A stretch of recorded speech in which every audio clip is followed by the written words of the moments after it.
Good morning. I want to talk to someone this morning who is broken in a place they cannot show anyone, not a physical wound, though maybe that too, but the other kind, the kind that lives underneath the surface, the wound that comes from loss, from betrayal, from years of carrying something that was never supposed to be yours to carry, from a relationship that tore something out of you when it ended, from a childhood that left marks you are still discovering, from a season that took so much that you are not sure who you are on the other side of it.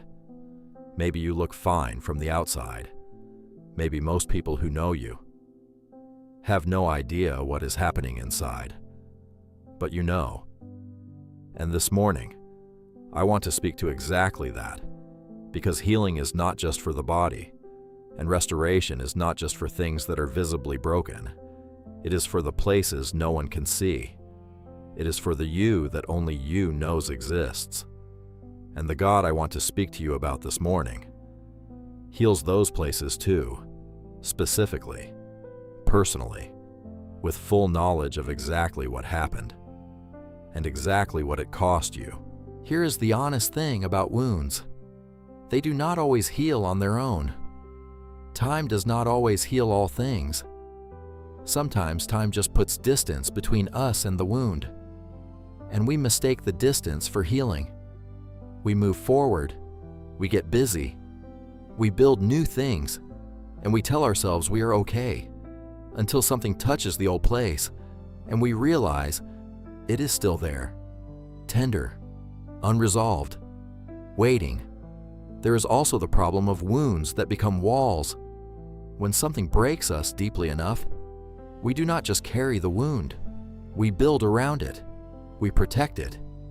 We say, I will never let that happen again. And in trying to prevent the next wound, we seal off the very places that need air, that need light, that need the presence of God to reach inside and do what only He can do.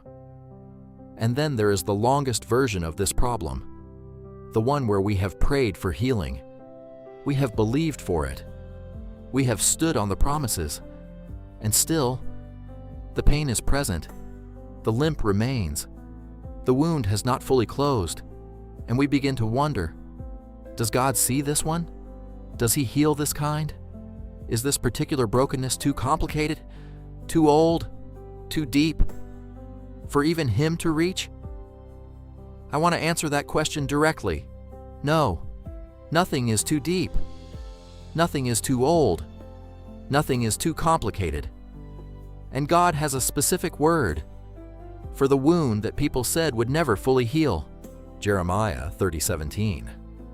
But I will restore you to health and heal your wounds, declares the Lord, because you are called an outcast, Zion for whom no one cares.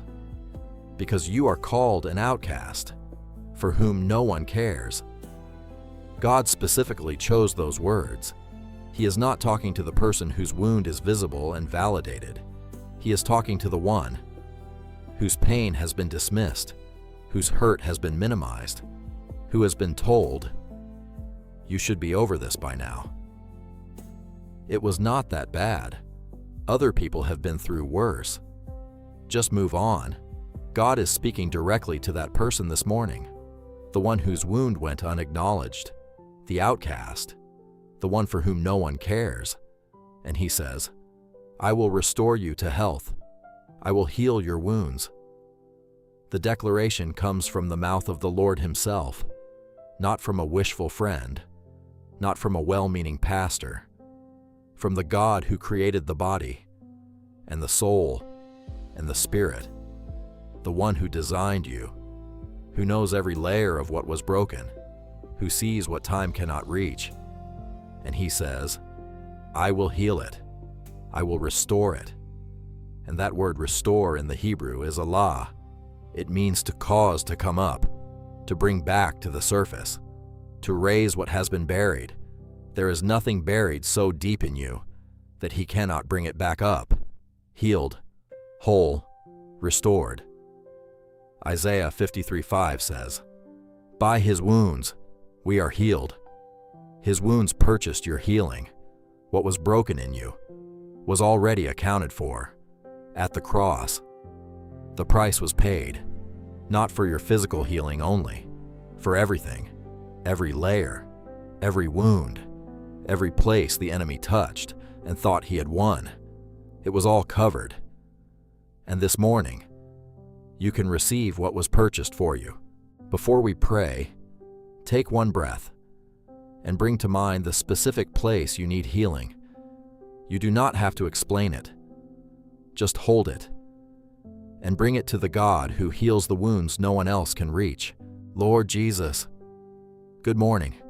I come to you this morning with something I have been carrying, not cleaned up, not wrapped neatly, just as it is, the wound, the break, the place that has not healed, and I bring it because you said, I will restore you to health and heal your wounds. And I am choosing to believe that includes this one. Father, reach into the places that time has not touched, the wounds that are old enough, that I have almost accepted them as permanent, almost decided this is just how I am now. This is just the limp I will carry. But you said restore, and that means you are not finished with this chapter of my healing yet. So I open it back up, not to suffer through it again, but to let you in, all the way in, to the part that is still tender, still raw, still waiting for something I cannot give it myself. Heal it, Lord. Do what only you can do. Lord, I ask for healing in my body. Whatever is broken or sick or struggling, you are the God who heals. It is one of your names.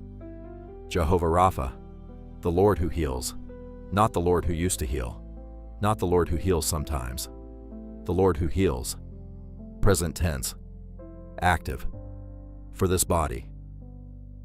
This morning, speak to every cell, every system, every place where illness or injury or pain has made a home.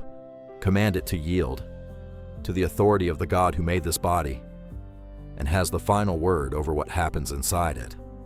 I receive healing today, not because I have enough faith, but because you are faithful. Lord, I ask for healing in my soul, in the emotional places, the memories that still hurt when they surface, the grief that has not fully finished, the anger that is looking for somewhere to go, the shame that attached itself to something that was not my fault, the fear that moved in after the trauma and has been a quiet resident ever since. Heal all of it, every layer, every root. Psalm 147:3 says, He heals the brokenhearted and binds up their wounds. Binds up, like a bandage carefully placed, with precision, with care, with full attention to the specific injury, not a general covering, specific, targeted, exactly where it needs to be. Bind up my wounds today, Lord, the ones I can name, and the ones I cannot. Lord, I ask for restoration, because healing and restoration are not always the same thing. Healing is the wound closing. Restoration is what comes back after the closing. The joy that grief took, the trust that betrayal stripped away, the confidence that shame dismantled, the peace that anxiety stole, the version of me that existed before the wound, or even better, the version of me on the other side of the wound, refined by what I walked through, not destroyed by it, restored. Joel 2:25 says, I will restore to you the years that the swarming locust has eaten. The years, not just the moments, the seasons, the time, the things that were taken. You restore years, which means nothing is lost permanently. In your economy, what the enemy took, you can give back, not as a replica of what was, but as something that reflects where you are taking me. Restore those years today. Lord, I pray for the person hearing this, who has been told their wound is unfixable, who has been to the doctors and the counselors, and still has not found the answer, who has prayed and fasted, and the healing has not come, who is beginning to lose hope that it ever will. Father, let Jeremiah 30:17 land in them like a word from heaven. I will restore you to health and heal your wounds, declares the Lord. Declares the Lord, not a wishful friend, not a well-meaning prayer, the Lord himself, speaking directly. To the wound no one else believed could be healed. Let them believe today, not because the evidence has arrived, but because the promise has been spoken by the God who cannot lie, the same God who said, "Let there be light," and there was light, who said to the dead man, "Lazarus, come out." And the dead man walked. That same voice is speaking over their wound this morning, and what he speaks over changes. Lord, for the one who has been wounded by someone they trusted, who is carrying hurt that was placed on them by another person's choices, Father, I do not ask that they minimize what happened. It was real, it hurt, and it was not okay. But I ask that the wound not have the last word, that the person who hurt them does not get to define what they become, that the ending of this story is written by you, not by what was done to them. Give them the grace to heal, and in your timing, the grace to forgive, not for the other person's sake, for their own, because unforgiveness is a chain, and you came to set the captives free. Holy Spirit, bring healing to every person who prayed this prayer today.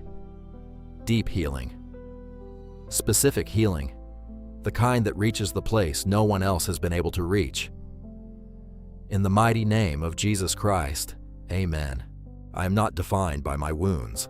I am not finished by what was broken.